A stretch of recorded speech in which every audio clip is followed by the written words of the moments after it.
Hello. Yes, we welcome you back to PSSB, Physical Sciences, Silver Bulletin, and it's me, Richard, here. Yes, today we are starting a series of lessons on this topic, work, energy, and power. And our advice to you is that you should not neglect yourself. I would urge you to watch all these videos as they are being released. You can take a bet on us. We believe that after making use of our videos, you'll never remain the same. We can guarantee that. So let us look at the question. The question says, define the term work. Okay. How do we define work? Let me give you a first clue here. Actually, work is given by this expression, which is that.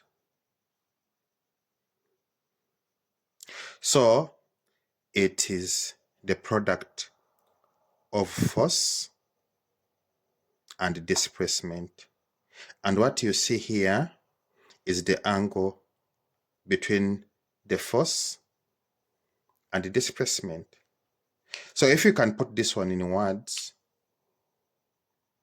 we can have the definition of work. So what is work? Work is the product of displacement and the force acting in the direction of displacement. So then comes this question. It says that state whether work is a vector or a scalar quantity. Okay. Work is a scalar quantity. What does that mean? It has only magnitude. It doesn't have direction. Yeah, so comes this question. It says that consider the box below, pulled by a force of 75 newtons, acting at an angle of 25 degrees to the horizontal. The box undergoes a displacement of 40 meters, and the friction force acting on the box is 18 newtons. So this is the setup we are having here. You have the friction force, you have the applied force, and the displacement covered. And the question says, draw free body diagram showing all the forces acting on the box. Okay. How do you go about that? So free body diagram means that we have our dot as the body. And if this one is our horizontal, then you have our applied force here, which is 75 newtons. Acting at that angle, we can put it here as 25 degrees. We have the friction force there. Okay, what else do we have? The box is sitting on the ground, so there is normal force. And we have our traditional force, as usual, always going downwards, which is Fg, or gravitational force.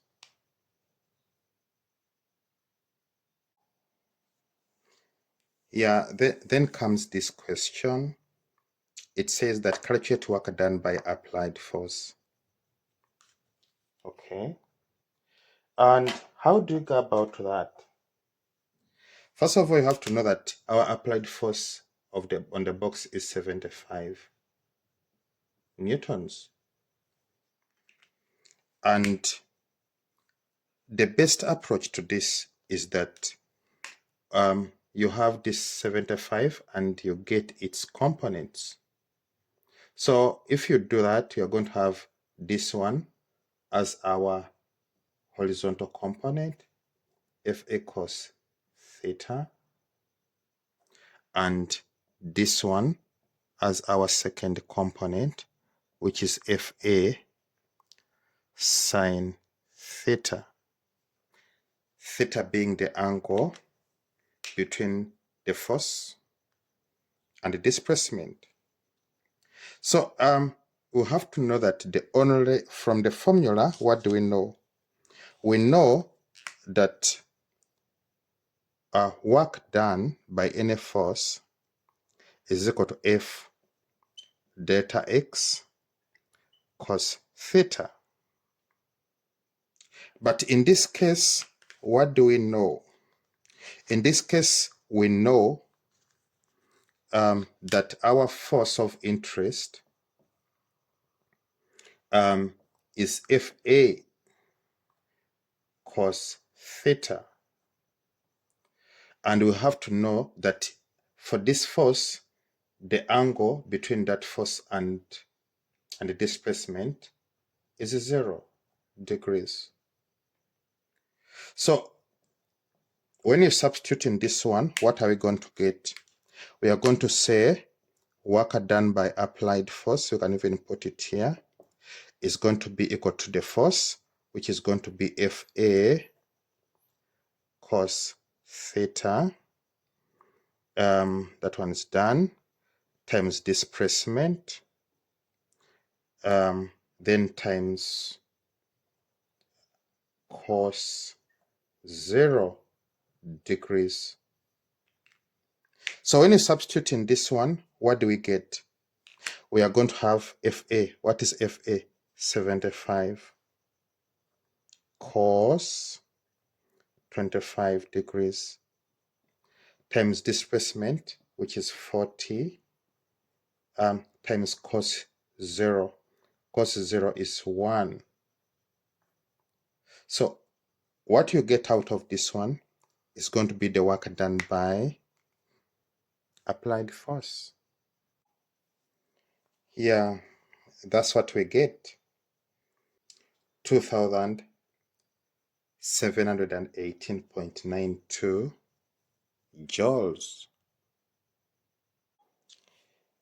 Yeah, then we come to this question. It says that calculate work done by friction force. Okay, we have to know that the general formula says that work is equal to F delta x cos theta.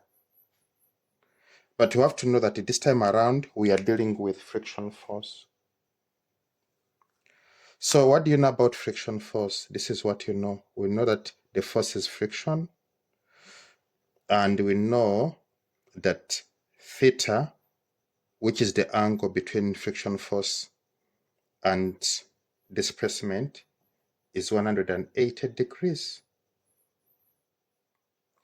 So what does that mean? It means that our equation is going to be work done, we can even say work done by friction force, is equal to friction force delta x cos 180 degrees.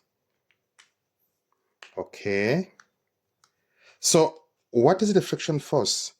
We saw it on the diagram. It was 18 newtons. So what are we going to do?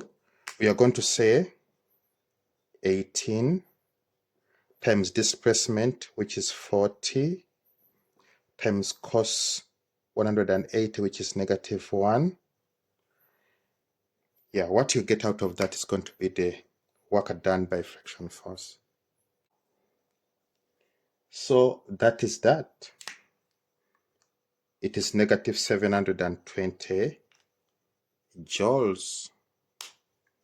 Okay, yeah, we have to know that we are dealing with a scalar, so negative does not mean direction. We'll see what it means as we proceed. Yeah, so comes this question. It says that the work done by gravitational force on object is 0.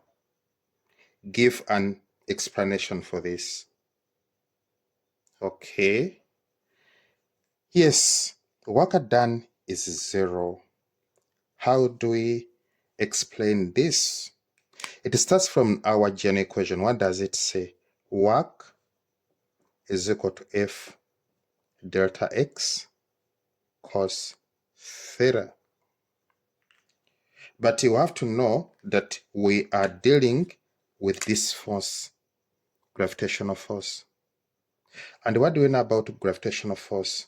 Okay, this is what we know. We know that the force is Fg. That's true. But we know something else. We know that the angle between displacement and gravitational force is 90. So our theta is 90 degrees. So if that is true, this is what it means. It means that work done by gravitational force